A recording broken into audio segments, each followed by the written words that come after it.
ہر ضلع کے لوگ ان کو دور دور بڑے بڑے شہروں میں نہ جانا پڑے اور وہ ان کے اپنے گھر کے باہر ایک ایسا تعلیمی ادارہ ملے.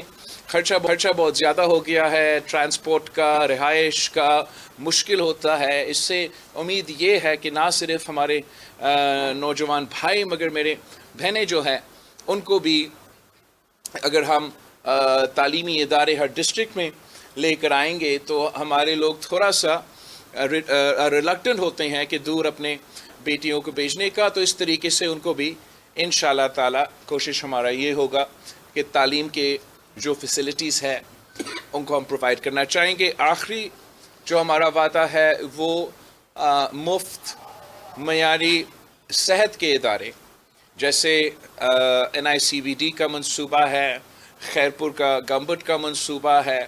ہم چاہتے ہیں کہ ہر ڈسٹرکٹ میں کافی ڈسٹرکٹس کور ہوئے ہیں مگر جہاں ہم نہیں پہنچ سکے وہاں بھی ہم مفت صحت کے ادارے کھڑا کرنا چاہیں گے. اور باقی صوبوں میں بھی یہ جو صحت کا انقلاب ہم نے سندھ میں لے کر آئے ہیں اس کو ہم اب پنجاب میں، بلوچستان میں، پختونخوا میں اسی طریقے سے یہ صحت کے ادارے بنانا چاہتے ہیں. آپ کا ایک سوال یہ ہوگا کہ پاکستان کے پاس تو وسائل کم ہیں، آپ کیسے یہ کام کریں گے؟ تو میں آپ کو بتانا چاہوں گا کہ ہم نے پاکستان کی وسائل کے اندر یہ انشاءاللہ تعالی ہم یہ تمام منصوبے مکمل کریں گے.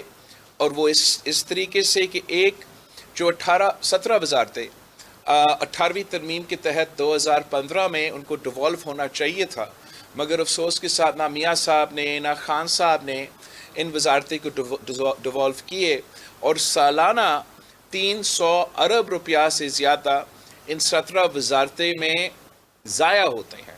تو میرا وعدہ ہے پاکستان کے عوام سے کہ انشاءاللہ تعالی میں یہ تمام 17 وزارتیں 18ویں ترمیم پہ عمل درآمد کرتے ہوئے بند کروں گا اور وہ پیسہ پاکستان کے عوام پہ خرچ کروں گا.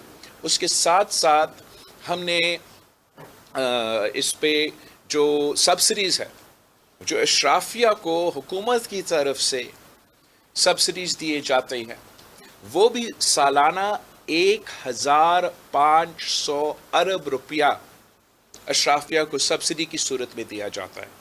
تو اب وقت آ گیا ہے کہ ہم اشرافیہ سے یہ جو سبسڈیز ہے یہ ہم ختم کریں اور ڈائریکٹلی یہ پیسہ مثلا جو فرٹیلائزر کمپنیز کو اربوں روپیہ کا سبسڈی وفاقی حکومت کی طرف سے دیا جاتا ہے اور ہر سال جو ہمارا کسان ہے وہ کھاد، DAP، یوریا تمام جو فرٹیلائزر کے لیے وہ پریشان ہوتے ہیں، مہنگے ہو جاتا ہے، کمی ہو جاتا ہے.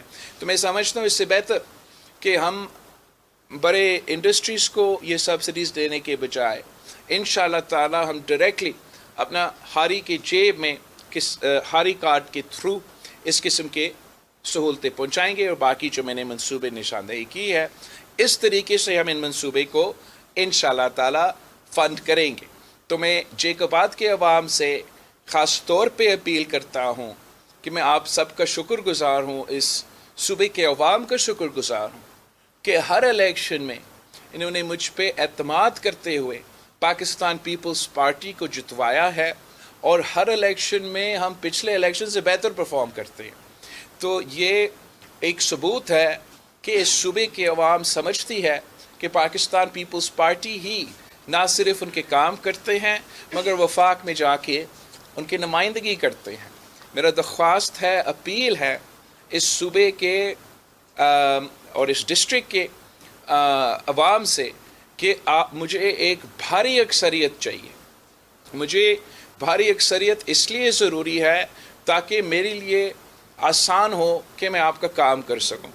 میرا خاص طور پہ جیکب آباد کے عوام سے یہ اپیل ہے کہ پاکستان پیپلز پارٹی کے تمام امیدواروں کو جتوائے تاکہ میں آپ کا کام کر سکوں. یہاں خاص طور پہ سیلاب کے بعد ہمارا انفراسٹرکچر تباہ ہوا ہے.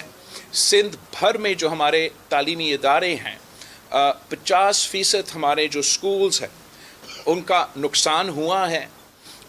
یہاں میں آ رہا تھا تو میں نے ہمارا جو سڑکوں کا حالت ہے وہ بھی ہمارے سامنے ہے. تو میں چاہتا ہوں کہ میں سندھ کا چپا چپا میں کام کروں. اگر کسی وجہ سے کوئی مخالف امیدوار منتخب ہو جاتے ہیں وہ نہ خود کوئی کام کر سکیں گے اور میرے لیے مشکلات، میرے لیے جو ہے وہ سہولت نہیں، ایک رکاوٹ بنیں گے. میرے لیے مشکل ہوگا کہ میں اس علاقہ میں اس طریقے سے کام کروں. ویسے میں ہر علاقہ میں ویسے ہی کام کروں گا مگر مشکلات میں اضافہ ہوگا. تو یہی وجہ ہے کہ میرا اپیل ہے کہ جو کرانی صاحب جو رہ گیا تھا پچھلے الیکشن میں، وہ اس کی وجہ سے مجھے تو بہت مشکل ہوا، نہ صرف وفاق میں مگر یہاں جیکوباد میں کام کرنے کے لحاظ سے. ہمارے ایم پی اے کے جو امیدوار ہے مغیری صاحب، پاور صاحب، ان کو بھی میں جیکوباد کے عوام سے ریکویسٹ کرتا ہوں کہ بھاری اکثریت سے میرے امیدوار کو جو سراب کو میں کیسے بھول سکتا ہوں، سراب سرکی صاحب جو ہے، اور کون رہتا ہے؟ ہلکا بندیوں کے بعد کافی کنفیوژن پیدا ہوا ہے. مزاری صاحب جو ہے میرے خیال میں پورا سندھ میں سب سے نوجوان ہمارا جو نیشنل اسمبلی کی امیدوار ہے وہ مزاری صاحب ہے. سرکی صاحب یہاں ہی جیکوباد کا ہے. اعجاز ہمارا جیکوباد کا ایم این اے کا امیدوار ہے. مغیری صاحب ہمارا جیکوباد شہر کا امیدوار ہے. اور پمر صاحب